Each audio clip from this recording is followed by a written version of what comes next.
I've said this before, but I've only been in monogamous relationships. Like, that's, for me, that's my thing. I've never cheated on anyone.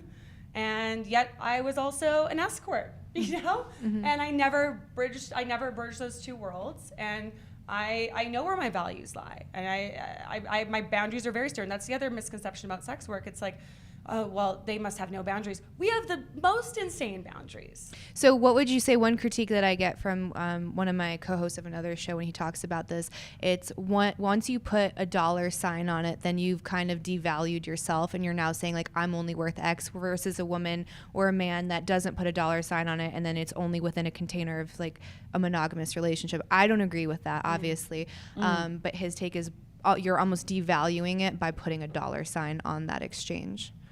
Of sex or of art?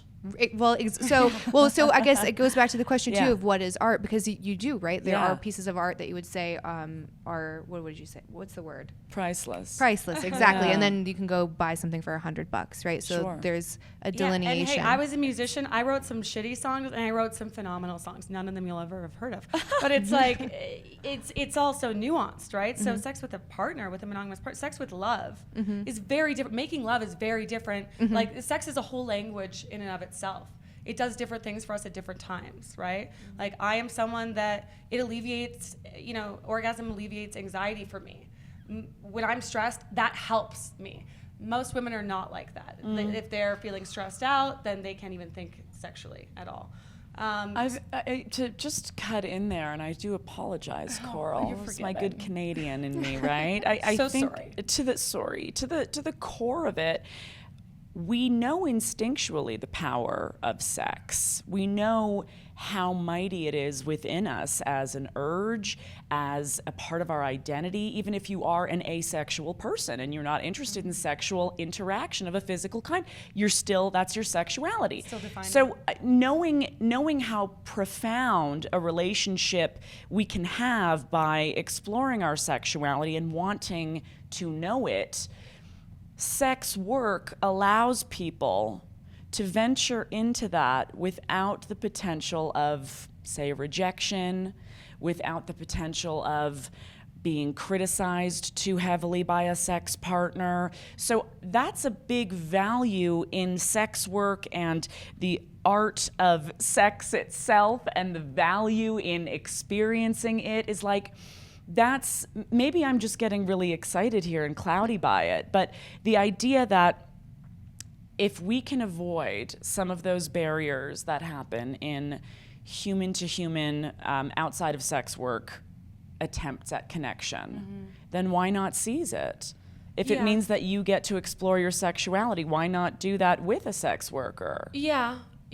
So you're talking from a client standpoint, because it's obviously different from a sex worker lens, because performative sex can be very insidious. It led me to certainly like an intimacy impasse where you're getting paid for being validated, and then intersecting with a real life relationship, you're like, wait, what the hell? The goalposts just moved. Like, where do I stand here? And I call that like provider privilege, right? You're like, what? Like, you have this kind of entitlement and you have to switch gears, and it's very humbling. So it's liberating in so many ways. And again, insidious in more subtle ways, not the ones we hear about, because we hear about trafficking, which is not the same as consensual sex work.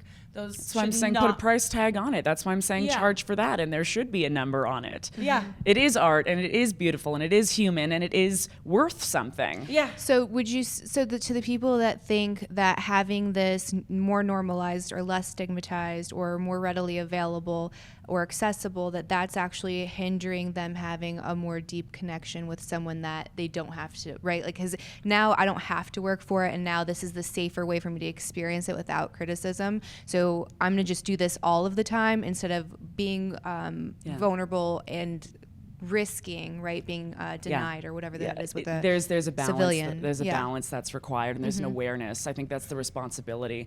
Some people just lose themselves in it, right? A client can lose themselves in. That's the pathological. What I ever came across, a lot of it, they were looking for answers, or a lot of them were in, long-term partnerships or marriages and sexless partnerships and marriages. They tried to broach the subject with their partner and were recurrently shut down on an ongoing basis. So what's going to happen if that happens? And so, you know, so much of sex work was actually very little to do, again, with the act itself, and more about the intimacy of like being seen, heard, understood. And if something's already baseline transactional, if you're just showing up and it's just baseline transactional and sexual exchange, then anything on top of that that's offered in the space is going to be pretty radical intimacy and honesty.